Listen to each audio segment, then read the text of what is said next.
Vous avez déjà pris l'avion? Vous avez peut-être peur de l'avion. Savez-vous comment fonctionne un avion?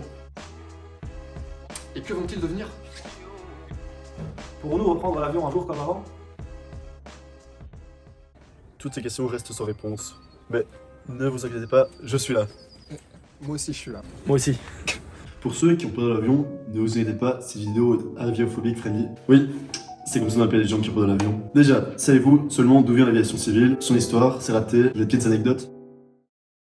Le rêve de l'homme de pouvoir voler remonte à la nuit des temps.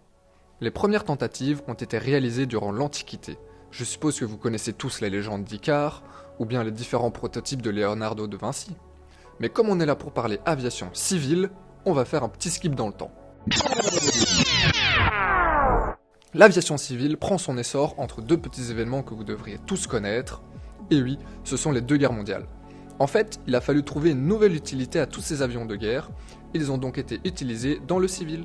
Par exemple, après la guerre, Boeing a transformé la plupart de ses bombardiers en avions de ligne, et oui, vous attendez pas hein, celle-là. Alors bien sûr, il a quand même fallu un peu de temps avant d'arriver aux places d'avions à 30 € comme chez Ryanair. Tout d'abord, en 1953, apparaissent les premiers avions de ligne à réaction, comme le Comet DH-106, qui est le premier avion civil avec un moteur à réaction, ce qui va entraîner une diminution du prix du billet d'environ 30%. En plus de cela, l'arrivée d'Airbus et des compagnies dites charters vont au fur et à mesure modeler l'aviation qu'on connaît aujourd'hui.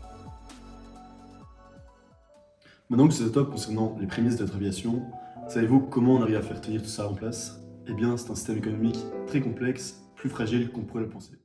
Pour commencer, les compagnies aériennes préfèrent louer un avion qu'en acheter un car c'est plus rentable. De plus, le nombre d'appareils disponibles baisse alors que le nombre d'acheteurs reste inchangé, ce qui va créer un déséquilibre sur le marché. C'est ce qu'on appelle le cost push inflation. Vous vous demandez sûrement comment les aéroports génèrent des revenus. Ceux-ci se basent sur différents critères, le temps passé sur l'aéroport, la taxe sur le kérosène, etc.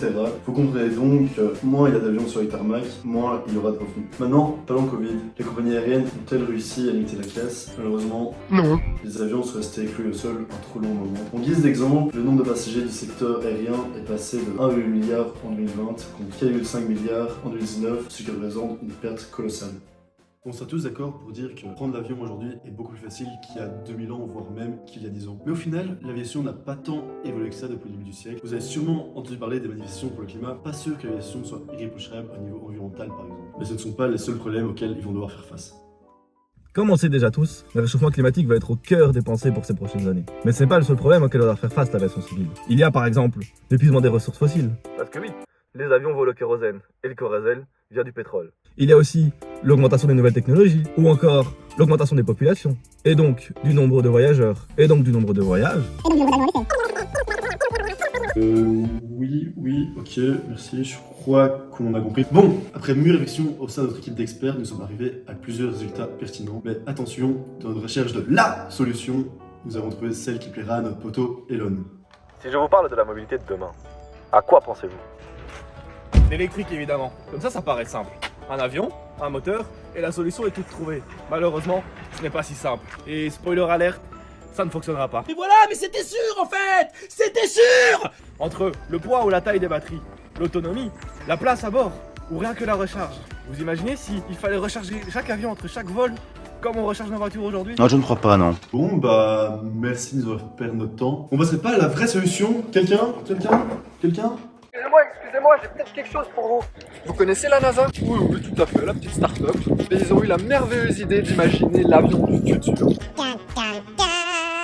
Ils pourront soit ressembler à ça, ou encore à ça, ou bien par exemple à ça. En fait, ils ont été pensés pour être plus aérodynamiques, donc avoir moins de force de frottement. Et je sais pas si vous vous souvenez de vos cours de physique en secondaire, mais quand on dit moins de force de frottement, il y a donc moins de résistance, et on consomme moins.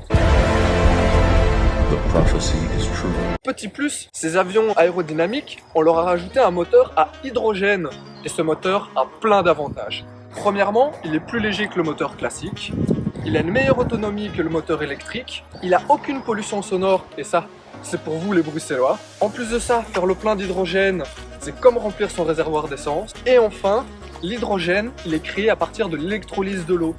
Et comme vous pouvez le savoir, notre très chère planète, eh bien, elle est composée à 70% d'H2O, et ça c'est bien. Il y a un petit bémol, c'est que lorsqu'on met de l'hydrogène en contact avec du feu, eh bien,